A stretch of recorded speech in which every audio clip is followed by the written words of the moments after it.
જય માતાજી મિત્રો આપણા સાહિત્ય જગતમાં 9 રસ છે. વીર રસ, હાસ્ય રસ, કરુણ રસ, શૃંગાર રસ, ભયંકર રસ, આવા ઘણા બધા રસ છે. પણ જેવો વર્ગ સાંભળવા વાળો હોય ને એવી વાત કરીએ ને તો લેખે લાગે. કારણ કે આજે સામે વર્ગ એવો મળ્યો છે યુટ્યુબના માધ્યમથી કે વાતળિયું વગતાળિયું જણ જુજવ્યું જેડા જેડા માનવી હેડી હેડી વાતળિયું. માણસોનો ઘણી વખત મારી ઉપર ફોન આવે છે, મેસેજમાં કહે છે કે ભાનુભાઈ તમારી બનાવેલી જે મોરબી હોનારતની રચના છે ને એ તમે યુટ્યુબમાં મૂકો. તો મેં મારી જૂની ચેનલમાં 2-3 વખત મૂકેલી છે, પણ આજે ફરી વખત લોક લાગણીને માન આપી અને આપની સમક્ષ એ વાત રજૂ કરવી છે. ખરેખર ધ્યાન દઈને સાંભળશો ને તો તમને સાંભળવાની બહુ મજા આવશે. શબ્દોની એવી તાકાત છે. શબ્દ જ્યાં શોધો તો સંહિતા નીકળે છે અને કૂવો જ્યાં ખોદો તો આખી સરિતા નીકળે છે. હાવ જુદી તાસીર છે મારા ભારત દેશની. અહીંયા મહાભારત વાવો ને તોય ગીતા નીકળે છે. અરે હજી પણ ધબકે છે ક્યાંક ક્યાંક લક્ષ્મણની રેખાઓ, જ્યાંથી રાવણ જેવા હજી બીતા નીકળે છે અને જનક જેવા આવીને હળ ખેડે ને તો હજી આ ધરતીમાંથી સીતા નીકળે છે. કેમ કે હાવ નોખી તાસીર છે મારા દેશની. અહીંયા મહાભારત વાવો તોય ગીતા નીકળે છે. એવી આજે આપણે કરુણ રસની વાત કરવી છે. ખરેખર જે 50 વર્ષથી ઉપરના હશે ને એને તો આ બનાવ નજરે જોયેલો છે સત્ય ઘટનાનો, એટલે એને બધાને ખબર જ છે. પણ નાની ઉંમરના છે એને પણ જાણવાની ઉત્કંઠા વધશે કે 1979 ની સાલ છે, શ્રાવણ મહિનો છે, બોડજોથનો દિવસ છે અને 7-8 બેનનું ટોળું છે ને એ બોડજોથમાની પૂજા કરવા માટે જઈ રહ્યું છે.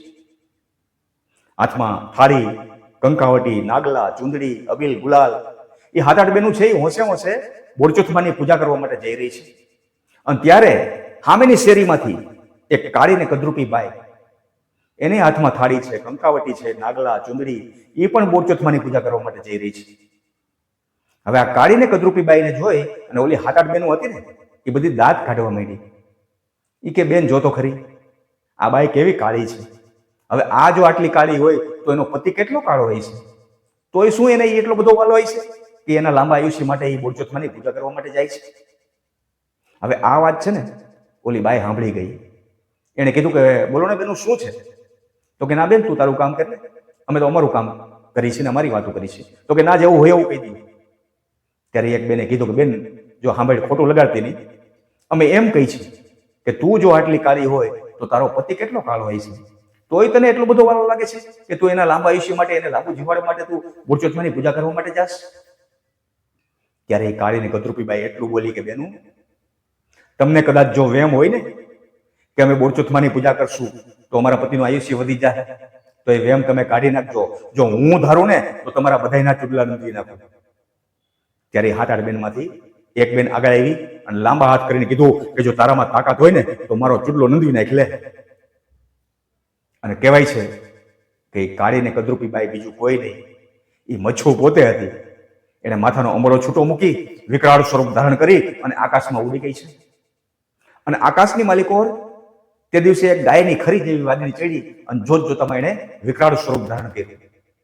ચૈડા વાદળા ગુગુંબી કાળા દોરડા અંબર શોભે દૈસુ ઉતરાદીમાંથી ઉછળા દરાર ત્યાં તો મોરલા જીગરા સાથે વાહારી મંડાણી ચડી એક ધારા મેઘરાજા મંડાણા અપાર બ્રહ્મને કિયા ઇન્દ્ર પળ તાળા પાણી વાળા હાથે હુંડ વાળા કાળા મંડાણા હિલોર નગાવાળા ધકેકાળા નદીનાળા ફરી નાખા વડામાંથી જડા દડા ફેલાયા આતોડ ત્યાં તો હદાવાળા ત્રાહેપાળા સરિતા જોરમાં હાલે ખળ કાળા પાણી વાળા એક ધારા લોઢ અને લોઢરા ગુગા વાજાણે ગીતરા જકોરા વેગા સાગરા મંડપે હેલા જાનિયા સમોર વીજળી મસાલું વાળી જડેડી આકાશ મેઘે ધરી રંગ લાલ પીળા ખેંચ્યા ધનુષ ચોકડારા લલકારા કવિતરા અને નરા માલધારી મોટે વૈધા છે. આવા 12 મેઘ ખાંગા થયા. ત્યાંથી મારી બનાવેલી આ રચના ચાલુ થાય છે. ધ્યાન દઈને સાંભળજો, શબ્દો પર ધ્યાન દેશો તો તમને ખરેખર જાણવા મળશે કે મોરબીની હાલત કેવી થઈ ગઈ હતી.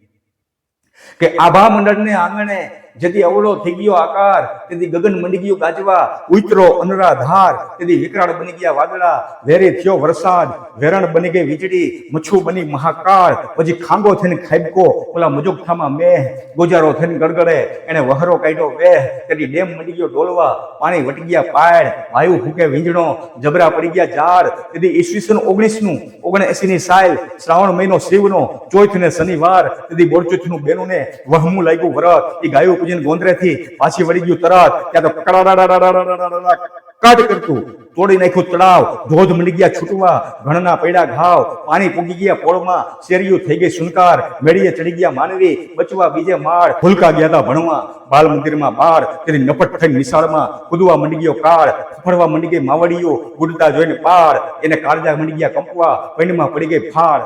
અરે આહુડા ફૂટી ગયા આંખમાં, થરીને થઈ ગઈ થીર, ચૂડલો ઘોડીને ચોકમાં, વિધવા કરે વલખાટ, નોધારા મેલીને નાચજી, તમે વહમી પેકડી વાત.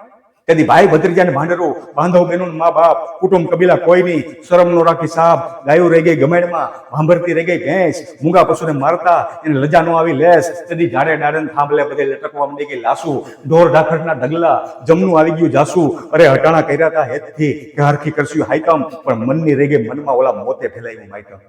ધૂતારા મંડી ગયા ધૂતવા, લૂંટવા મંડી ગયા લાસુ, પણ કર્મ નો છોડે કોઈને, પલટી નાખે પાછું. તેથી લાકડા ખૂટી ગયા લાટીએ, આપવા અગ્નિ દાહ, પડીને મુખમાં પાવલી, નોતા નનામીએ વાહ. પછી ખાપણ વગરના ખેડકા, એકની હારે અનેક, કઠણ રાખી કાળજા, દુઃખમાં ડૂબ્યા દરેક. હડિયું કાઢે હાવલા, ભૂત રૂવે ફેકાર, ચુડેલ રમે રાહડા, પ્રેત કરે પોકાર. અરે નરક બની ગઈ નગરી, કાળા ઉડે કાગ. તેથી વાઘજી ઠાકોરની વીરતા, રોઈન તાણે રાગ, એને ઠપકો દીધો ઠાકરને, કેર વર્તાયો કેમ? ચોખા રાખવા ચોપડા, તું ગજબ રમી ગયો કેમ? ત્યારે મચ્છુને પૂછે છે મોરબી, કેમ બની તું કાળ? તે દયા નો રાખી દિલમાં, ભેરખા તારા બાળ. મચ્છુ કહે છે માનવી નથી અમારો વાક, ઓલા સંતે આપેલા શ્રાપથી અમે હારીને પાડી હાક. અરે કારીગર કરી ગયા કટકી, સિમેન્ટ ખાઈ ગયા શેઠ, એમાં પાયો રહી ગયો પોકલો, આ બધી વખત કરાવે વેઠ. પણ ડૂબશો નહીં કોઈ દુઃખમાં, હૈયે રાખજો આમ, હવાઈ થાય સાહેબી અને રક્ષણ કરશે રામ. અરે કુદરત હવે તું કોઈ દી કરિશ્મા આવો કોહરામ, ભાનુ ડાંગર કે કુદરા તું બનિશ્મા બેફામ. હે મારા નાથ, આવો કાળો કેર કોઈ દી ન કરતો.